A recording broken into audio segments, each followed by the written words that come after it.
नमस्ते बच्चों, आज हम पढ़ेंगे ऑगस्टाइन के दो राज्यों की अवधारणा संबंधित विचार। राजनीतिक क्षेत्र में या राजनीतिक विचारधारा में ऑगस्टाइन का सबसे महत्वपूर्ण योगदान या सबसे महत्वपूर्ण विचारधारा दो राज्यों की अवधारणा के रूप में प्रचलित है। संत ऑगस्टाइन ने दो राज्यों की अवधारणा का प्रतिपादन किया, जिसमें उन्होंने दो राज्यों का सिद्धांत बताया। इस दो राज्य की अवधारणा के प्रतिपादन का उद्देश्य ईसाई धर्म को प्रतिष्ठित करना, ईसाई धर्म का प्रचार प्रसार करना, उसे विश्वव्यापी बनाना और एक सार्वभौमिक ईसाई समाज या ईसाई राज्य की या ईसाई संघ की स्थापना के लिए पृष्ठभूमि तैयार करना था। तो ऑगस्टाइन के जो दो राज्यों की विचारधारा या अवधारणा का जो सिद्धांत है, जिसका राजनीतिक इतिहास में महत्व है, उसमें ऑगस्टाइन ने इस दो राज्य की अवधारणा का जो उसका कंसेप्ट है, जो उसकी धारणा है, वो ईसाई धर्म पर आधारित है। तो हम उसको पढ़ेंगे तो उसमें हम एक चीज़ पढ़ेंगे कि ईसाई धर्म का जो मेन आधार मानते हुए, मुख्य ईसाई धर्म को आधार बनाते हुए संत ऑगस्टाइन ने दो राज्य की अवधारणा का सिद्धांत दिया। तो ऑगस्टाइन की दो राज्य की अवधारणा में उसने दो प्रकार के राज्य बताए। एक सांसारिक राज्य, जिसको उसने शैतान राज्य कहा है, दूसरा ईश्वरीय राज्य या ईसाई राज्य। तो उसने इन दो राज्यों की अवधारणा का प्रतिपादन जो किया है, वो व्यक्ति के दोहरे स्वभाव के आधार पर किया है। यानी कि जिस प्रकार व्यक्ति का दोहरा स्वभाव होता है, उसी दोहरे स्वभाव के अनुरूप संसार में दो प्रकार के इस विश्व में दो प्रकार के राज्य होते हैं। तो एक राज्य जो सांसारिक राज्य है, वो शरीर से संबंधित होता है। दूसरा आध्यात्मिक राज्य जो आत्मा से संबंधित होता है। तो इस द्विमुखी प्रकृति के कारण व्यक्ति का जो द्वि स्वभाव होता है, दोहरा स्वभाव होता है, उसमें दो तरह के राज्य होते हैं, लौकिक राज्य और दैवीय राज्य या लौकिक समाज और दूसरा दैवीय समाज। तो व्यक्ति इन दोनों तरह के समाजों का सदस्य होता है। लौकिक समाज का आधार व्यक्ति की सांसारिक इच्छाएं, वासनाएं और सांसारिक व्यवहार होता है, प्रवृत्तियां होती है। और दैवीय समाज का जो आधार है, वो व्यक्ति की आत्मिक शांति और उसकी अमृत की भावना है, उसके दैवीय भावना है।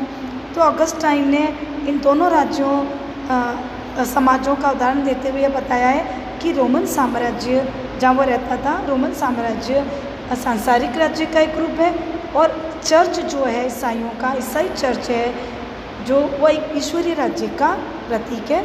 तो इस प्रकार ऑगस्टाइन ने दो प्रकार के राज्य की जो अवधारणा बताई है, उसमें ईश्वरीय जो ईसाई धर्म है वो उसका मूल आधार है। तो यहाँ पर हम ऑगस्टाइन के दो राज्य की अवधारणा में दोनों प्रकार के राज्यों की तुलना पढ़ेंगे कि सांसारिक राज्य और ईश्वरीय राज्य की उसने कुछ विशेषताएं बताई है, और इन विशेषताओं के आधार पर उसने सांसारिक राज्य की तुलना ईश्वरीय राज्य से की है, और उस आधार पर उसने ईश्वरीय राज्य की श्रेष्ठता सांसारिक राज्य के ऊपर प्रतिपादित की है।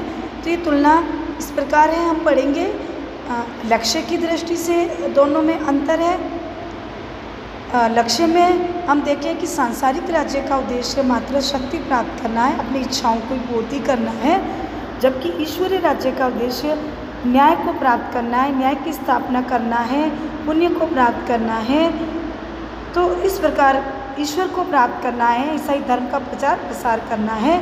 तो इस प्रकार लक्ष्य की दृष्टि से दोनों राज्यों में बहुत अंतर है।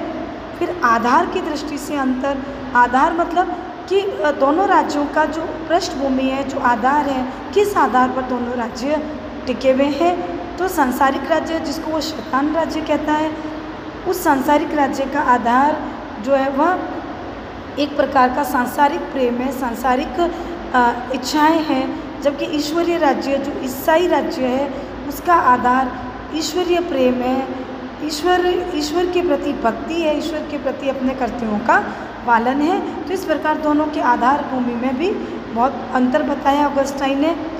फिर तीसरा अंतर है सदस्यता की दृष्टि से अंतर। तो सांसारिक राज्य की सदस्यता भी अलग है और ईश्वरीय राज्य से बहुत अलग है। सांसारिक राज्य के सदस्य गैर ईसाई होते हैं। उसका कहने का मतलब यह है कि वही सदस्य ईश्वरीय राज्य के सदस्य होते हैं जो ईसाई होते हैं। जो ईसाई नहीं होते हैं वह सांसारिक राज्य के सदस्य हैं। तो इस प्रकार और इन सांसारिक राज्य के सदस्यों को ईश्वरीय राज्य का सदस्य बनने का अधिकार नहीं है जब तक कि वह ईसाई नहीं बन जाते। तो इस प्रकार हम देखें कि परलौकिकता से संबंधित ईश्वरीय राज्य की सदस्यता जो है वो ईश्वर की कृपा प्राप्त केवल ईसाइयों को ही प्राप्त है, यानी कि केवल ईसाई ही ईश्वरीय राज्य के सदस्य बन सकते हैं, जो कि स्वर्गीय आत्माएं और देवगणों की तरह होते हैं।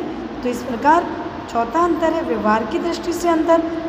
व्यवहार मतलब कि सांसारिक राज्य के व्यवहार में और ईश्वरीय राज्य के व्यवहार में बहुत अंतर होता है। सांसारिक राज्य का व्यवहार भेदभाव पर आधारित होता है, जिसमें रंग, जाति, धर्म, भाषा, स्थान का बहुत भेदभाव होता है।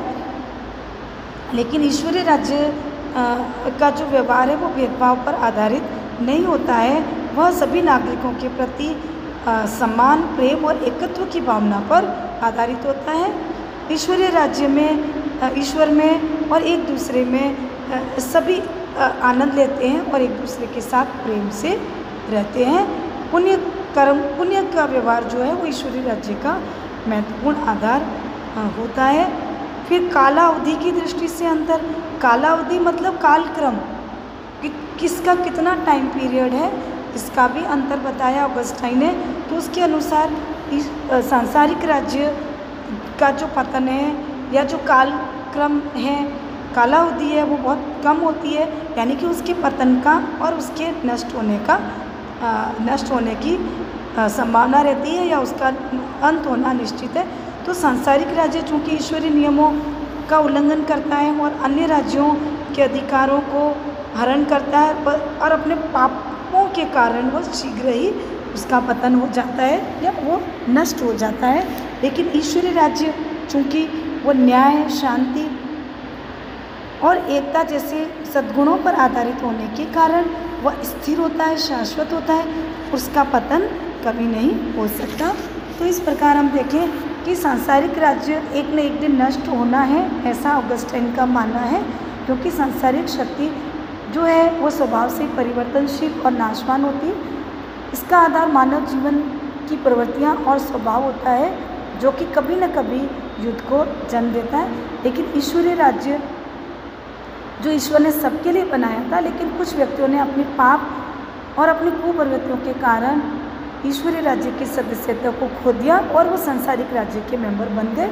तो इस प्रकार ईश्वरीय राज्य की सदस्यता मनुष्यों को केवल ईश्वर की कृपा और उस ईश्वर की कृपा मिलने पर ही प्राप्त होती है, उसी को मिलती है जो ईसाई है। और ईश्वर की अनुकंपा उन्हीं को मिलती है जो चर्च के धार्मिक संस्कारों में भाग लेता है, जो चर्च की शिक्षाओं के अनुसार अपना जीवन व्यतीत करता है। या फिर हम यह कहें कि चर्च या ईसाई धर्म जो है वो ईश्वरीय राज्य में प्रवेश करने की एक योग्यता है। तो जो ईसाई है वो सांसारिक राज्य में रहते हुए ईसाई राज्य में, जो ईसाई है वो सांसारिक राज्य में रहते हुए वो ईश्वरीय राज्य में प्रवेश करने के योग्य बन जाते हैं। यानी कि ईसाईयत एक बहुत बड़ी योग्यता है ईश्वरीय राज्य की सदस्यता प्राप्त करने की, जबकि गैर ईसाई व्यक्ति ईश्वरीय राज्य में प्रवेश करने के अयोग्य होते हैं। तो इस प्रकार जो ईश्वरीय राज्य में प्रवेश करना चाहते हैं या जो ईश्वरीय राज्य का सदस्य बनना चाहते हैं, उन्हें पहले ईसाई धर्म को स्वीकार करना पड़ेगा, ईसाई धर्म की शिक्षाओं को प्राप्त करना पड़ेगा। तो इस प्रकार ऑगस्टाइन के दो राज्यों की अवधारणा या सिद्धांत का सार यही है कि ईसाई धर्म का प्रचार प्रसार, ईसाई धर्म की शिक्षाओं में दीक्षित होना, तभी ईश्वरीय राज्य की अवधारणा को प्राप्त किया जा सकता है। तो इस प्रकार ऑगस्टाइन ने दोनों राज्यों की तुलनाएं करते हुए ईश्वरीय राज्य की विशेषताएं बताई है। ऑगस्टाइन ने ईश्वरीय राज्य को श्रेष्ठ बताया है और कहा है कि ईश्वरीय राज्य सद्गुणों पर आधारित एक सर्वश्रेष्ठ और एक शाश्वत राज्य है, जिसका कभी विनाश नहीं हो सकता। तो उसके अनुसार ईश्वरीय राज्य के दो प्रमुख सद्गुण या दो प्रमुख विशेषताएं होती है, वह है न्याय और शांति। तो न्याय और शांति ऑगस्टाइन ने ईश्वरीय राज्य के दो महत्वपूर्ण गुण बताए हैं जिसके आधार पर ईश्वरीय राज्य चलता है। तो न्याय ईश्वरीय राज्य का सर्वप्रथम तत्व बताया ऑगस्टाइन ने, जिसमें उसका मानना है कि जिन राज्यों में न्याय नहीं होता वह राज्य डाकुओं के झुंड बन जाते हैं। इस आधार पर उसने न्याय को एक सुव्यवस्थित और अनुशासित जीवन का एक आधार माना है, एक मांग मानी है। तो इस प्रकार ऑगस्टाइन के अनुसार उसने परिवार राज्य और ईश्वर राज्य के संदर्भ में न्याय का विवेचन किया है। और न्याय से उसका तात्पर्य है कि व्यक्ति ईश्वर के प्रति अपने कर्तव्यों का पालन करे और अनुशासित जीवन अपना व्यतीत करे। तो इस प्रकार न्याय जो है राज्य का, एक ईश्वर राज्य का महत्वपूर्ण आधार है। और इस प्रकार ऑगस्टाइन के अनुसार न्याय का जो उसकी विचारधारा है वो ऊपर से प्लेटो के समान दिखती है, जिसमें आध्यात्मिकता महत्वपूर्ण है लेकिन उससे बहुत भिन्न है। वह प्लेटो के अनुसार राज्य एक सर्वोच्च संस्था है और न्याय जो है वो राज्य के संदर्भ में ही है। लेकिन ऑगस्टाइन के अनुसार न्याय जो ईश्वरीय राज्य का एक अंग है और उसी के अधीन है। इस प्रकार उसके अनुसार न्याय का अध्ययन हम केवल ईश्वरीय राज्य के संदर्भ में कर सकते हैं, न कि सांसारिक राज्य के संदर्भ में। उसी प्रकार उसने शांति को भी ईश्वर राज्य का दूसरा गुण बताया है। उसके लिए शांति का अर्थ होता है युद्ध न होना या संघर्ष न होना। तो ऑगस्टाइन ने कहा है कि शांति जो है वो एक ऐसी विचारधारा जो सद्भावना और उस व्यक्तियों में आपसी सामंजस्य पर आधारित होती है। तो उसने शांति के भी दो रूप बताए, एक सांसारिक शांति और दूसरी आध्यात्मिक शांति। सांसारिक शांति का मतलब है कि जो संसार में जो व्यक्ति है उनमें आपस में उनके व्यवहारों में सामंजस्य। इसके विपरीत आध्यात्मिक जो शांति है उसमें ईश्वर और उसके व्यक्तियों में एकाकार होना या उनमें समन्वय स्थापित होना। तो आध्यात्मिक शांति एक परम और चरम लक्ष्य है जो मानव के जीवन का लक्ष्य होना चाहिए।